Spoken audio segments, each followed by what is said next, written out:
देश में जिस तरह का माहौल बन रहा है, मध्यावधि चुनाव की आवाज़ चारों तरफ गूंजने लगी है। खुद मुलायम सिंह यादव ने भी ये इशारा दे दिया है।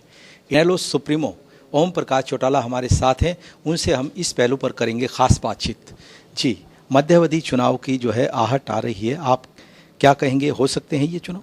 राजनीति में संभावनाओं को नकारा नहीं जाता। मुझे भी ऐसा लगता है कि मध्यावधि चुनाव निश्चित रूप से होंगे। तीसरा मोर्चा जो है एक अंतिम विकल्प के तौर पे है, उसकी सार्थकता और उसकी प्रासंगिकता पर आप क्या कहेंगे? निरंतर प्रयास जारी हैं। कई दफ़ा पहले भी प्रयास हुए हैं और प्रयास आगे भी होंगे, और मुझे ऐसा लगता है कि अब के प्रयास निश्चित रूप से सफल होंगे, क्योंकि इन 5 स्टेट्स के चुनाव ने ये प्रमाणित कर दिया है कि आने वाला वक्त जो है वो रीजनल पार्टीज़ का है, क्योंकि क्षेत्रीय दल लोगों की समस्याओं को अच्छी तरह से समझते हैं, और जो समस्याओं को समझता है उसी के पास समस्याओं का समाधान है। आपने तीसरे विकल्प के तौर पर रीजनल पार्टीज़ के सभी नेता इकट्ठे होकर के एक लड़ाई लड़ेंगे। आपने मध्यावधि चुनाव की जो आवाज़ गूंज रही है उसके समर्थन में भी कहा है कि हो सकते हैं ये चुनाव, और तीसरे मोर्चे की प्रासंगिकता को भी आपने स्वीकारा है।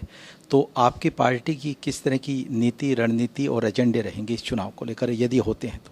नहीं, हम तो निश्चित रूप से इसके पक्षधर हैं, और तीसरा मोर्चा बनेगा तो हम उसको पूरी तरह से समर्थन देंगे। पिछले 2 यदि लोकसभा चुनाव की हम बात करें तो कहीं ना कहीं जो है वो असल रंग इनेलो पार्टी नहीं बिखेर पाई, जिसकी उम्मीद जो है जनता जनार्दन को थी। यदि मध्यावधि चुनाव होते हैं तो किस तरह के समीकरण आप आंकते हैं? आपको शायद ध्यान नहीं रहा होगा, हमने चाहे किन्हीं परिस्थितियों में चुनाव लड़ा हो, फर्स्ट और second position Indian National Lokdal को ही मिली है इस प्रदेश में। अब यदि होते हैं चुनाव तो आप क्या आंकते हैं कि पार्टी कितनी शिखर तक पहुंच सकती? चुनाव तो कराना मेरा अधिकार नहीं है, लेकिन चुनाव जब भी होंगे, अब के निश्चित रूप से लोकसभा के चुनाव होंगे तो 10 की 10 सीटें इंडियन नेशनल लोकदल पार्टी जीतेगी।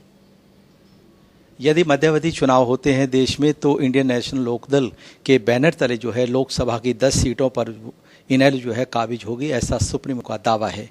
लेकिन अभी चुनाव लोकतंत्र की तस्वीर में सवालिया रंग में है, और इन रंगों में राजनीतिक रंग कितना गहरा होता जाएगा ये देखना भी दिलचस्प होगा।